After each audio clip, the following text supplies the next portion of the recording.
Welcome to Jank Play TCG. My name's Landon, and here we play Jank. And today I'm going over my old expanded ROTOM deck. I've been cleaning up a little bit, and I found it and figured this would make some good content. You guys might be able to see where some of my early Jank days were. And this list is... It was created from the basis of my Alolan Raticate deck. I talk about that deck a lot. I love that deck. But I don't have that deck anymore. Clearly, I used pieces for this deck, right? And this would be expanded by now, and I'm pretty sure this was never a standard deck because of a spec. But hey, I might be wrong. Who knows? Maybe there's like a golden window that this was standard, but I'm pretty sure this was my expanded deck. And it was my ROTOM deck. Look at that guy. Look at that smiley guy. So the main star of this deck is the ability where if you have 9 or more Pokemon tool cards in your discard pile, you can ignore the energy cost for attacks. So this was 120 for 0 energy. You just can't attack next turn. Not a big deal, right? And that's pretty cool, right? Hitting Lightning weakness, pretty cool, right? And we also have, wait a second, that's the same ROTOM except Psychic. That's right, hitting Psychic weakness in this format was more relevant than hitting Lightning weakness in this format. So I actually have 2 of the Psychic ones, 1 of the Lightning ones, right? But that's not all, right? Because we also have Fan ROTOM, and I'm a big fan of Fan ROTOM here. This one was our spread damage, right? This attack does 20 damage to each of your opponent's Pokemon. So just nice spread there. 20 to all the Pokemon. The reverse holo is really bouncing some light back. Sorry. But 20 damage to everyone, plus free retreat, which was really good. That's why I played this one out of 3 of. Just as much as the first ROTOM, but that one I played 2 different types. This is just 1 type of ROTOM. It's really good. Next up, we got Frost ROTOM. I remember this one. This one did more damage depending on how many energy were attached to my opponent's Pokemon. How many energy was attached to all of my opponent's Pokemon. Sorry, all of their Pokemon. So, Frost ROTOM would just come in here, your opponent's setting up real well, and just get knockouts, right? Not an every deck situation, but enough of them where I played as a 2 of. Alright? So yeah, 2 of. Heat ROTOM. This one was just damage. 80 damage. It wasn't a lot. Mostly just to hit weakness because 80 doubled is 160, and that's more than the 120 that the original ROTOM hit. And so, fire weakness was more relevant because of metal and grass. And so that's why there's 2 of it. Next up was Mo ROTOM. Now, this Mo ROTOM I still like, although the newer Mo ROTOM is pretty good. This Mo ROTOM does 60 damage, and you discard a special energy from your opponent's active Pokemon. So if they have a special energy that are quite annoying, something maybe that's protecting them while they're on the bench, or removing weakness, or something along those lines, and you just want to remove it, you can, right? It was great for taking out those double turbos, or not double turbos, double colorless back then, to just open yourself up to be able to get a little bit more done while your opponent's scrambling for energy, right? And so we played that at a 2 of. And then there's Wash ROTOM here. Wash ROTOM was pretty bad. Definitely the worst of them all. That's why I only play 1 of it, but still let you hit 50 damage to 1 of your opponent's Pokemon, including the bench, which means you could snipe some of those KOs that are running away from you. And believe me, 120 plus 50 did add up to some key numbers back then. And then we have Magearna, the only non-ROTOM Pokemon in the deck. Magearna's ability lets you pick up a tool off of a Pokemon. That's about it. That's all I used it for.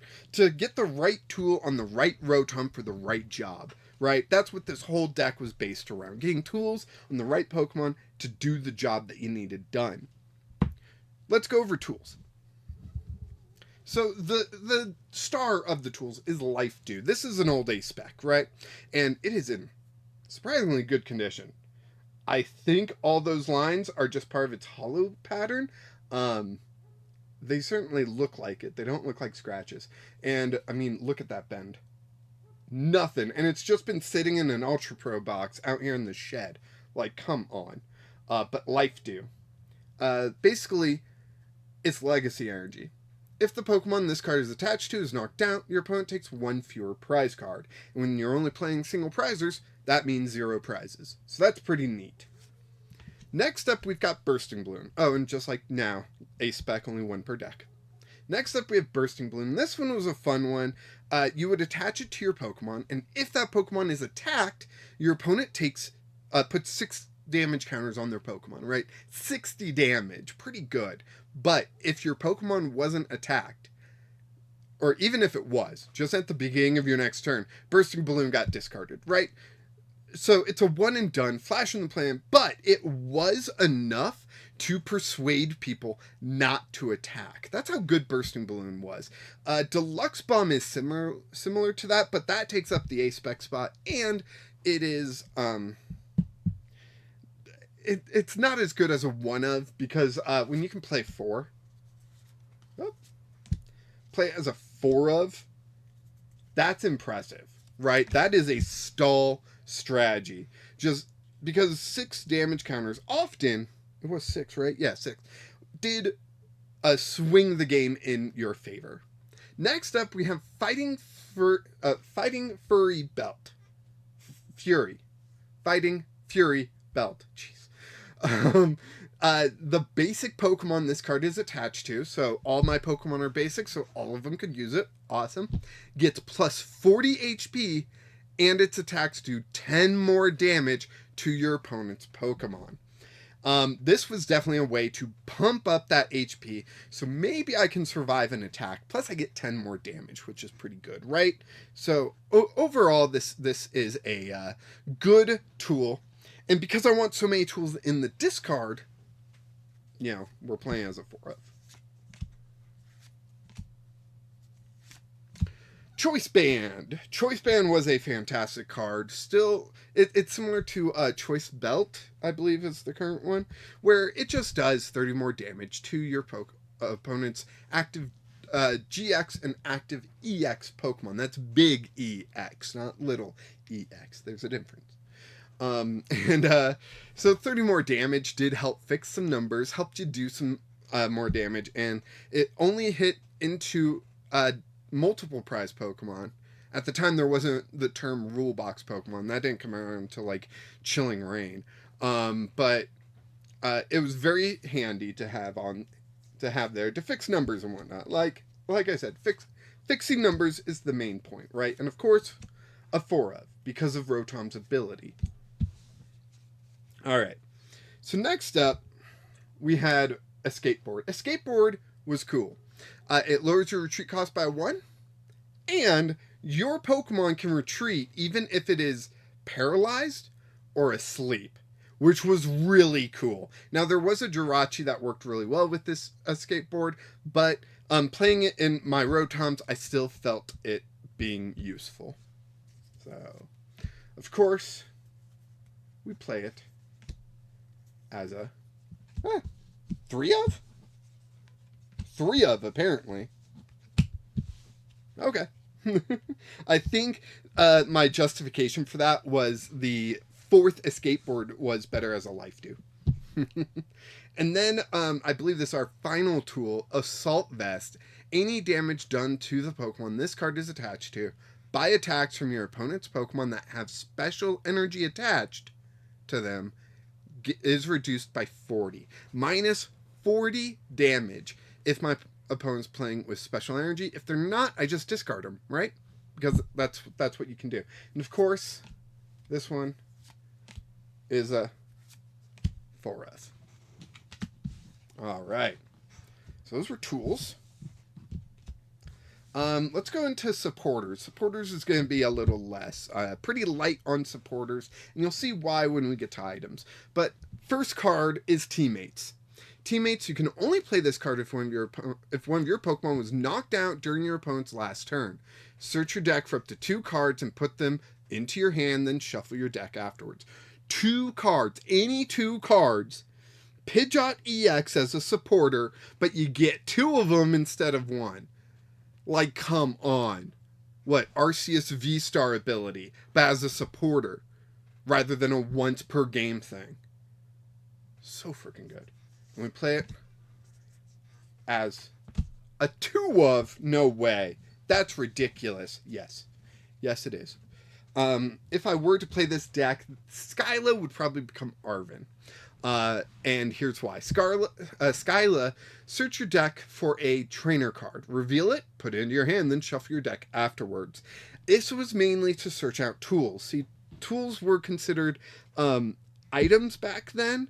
So, and it could search out supporters, of course. But mostly it's just, get me the card I need right frickin' now, right? Arven basically accomplishes the same thing for you in this deck, except Skyla, except Arven can only grab items, Scarlet can grab supporters as well.